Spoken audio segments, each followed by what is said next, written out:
Doom Eternal. The sequel to the immensely successful Doom reboot from 2016 has finally arrived. But is this blazingly fast and excessively brutal game something for you? You are watching The Gaming Greyhound.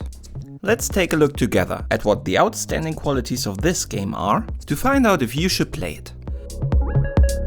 Don't forget to load your weapon. This will be a hell of a review.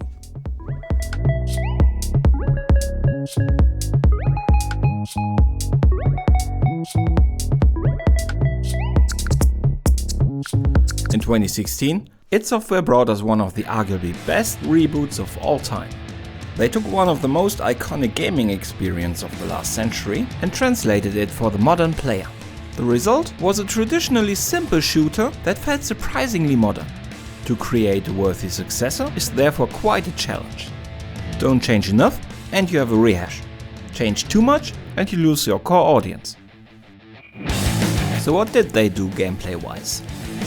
Well, I would personally say it's good news. They've taken the core of the game and built around it, so under the hood you still have the quite traditionally feeling, very fast-paced shooter. If you enjoyed and mastered the 2016 reboot, you will feel right at home. The story, while still nothing to write home about, plays a bit of a bigger part now, and that already might alienate some of the hardcore fans of the series. But as it brings a certain, admittedly gruesome, humor with it, I'd say it would be fine with most players. I personally welcomed it as I like a little bit of story around my gameplay experience.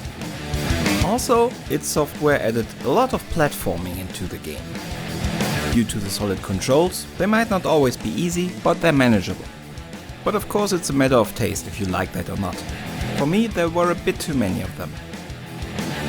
Other than that, they added a lot of collectibles to the levels, expanded weapon and character customization, and therefore significantly increased the replay value of the game. But while id Software has definitely done enough to warrant calling this a full sequel, the outstanding qualities of Doom Eternal are looking pretty similar to the 2016 reboot. At first, the obvious one, it's a shooter. It's actually the sequel of the reboot of probably the most famous shooter ever. This goes so far that it's almost a stereotype of the genre. It gives you a modernized tradition with high production values. Second, something you probably have also already noticed, this is a very fast shooter. We're not talking about pausing the game, plan out any strategy. You have to think on your feet. All the demons will get you. So don't hesitate. Trust your instincts. If you can do that, you might survive. For our third outstanding quality, I could just say it has a quite distinctive art style, but let's call it as it is. It's a gory game. If you don't enjoy that, if you cannot accept that, nothing else matters. This is so on the nose, so central to the whole aesthetic. You can only play the game if you can accept that. Period. On the technical side, this is the first id Software game based on id Tech 7. But while a lot has changed under the hood, it seems like they have done a lot of refactoring of the engine. There are not really a lot of striking new features that you see at the first glance. The biggest one I would say is the addition of HDR. While id Software will be adding ray tracing features in the future, unfortunately we do not have them right now at release. But even then, id Tech is still one of the most beautiful engines out there, and it's definitely one of the most performant ones. You will be able to enjoy this game at high frame rates, even if you do not have the most current hardware. In that case, of course, you will lose a lot of the eye candy. After all is said and done, is this a game for you? Let's take a look at the summary. Do you like first-person shooter, and perhaps not the strategic ones? You like a little bit more of the traditional approach, and you have at least no issue with blood and gore? You have lightning-fast reflexes, or at least you think you have. Then what are you waiting for?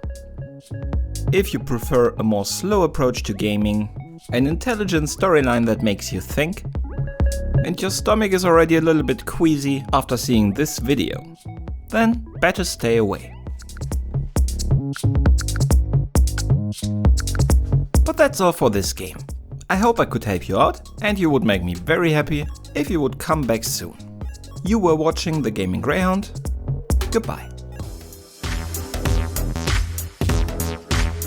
If you want to help me out, please subscribe, ring the bell. I'm pretty sure you have heard that in other videos before. Bye!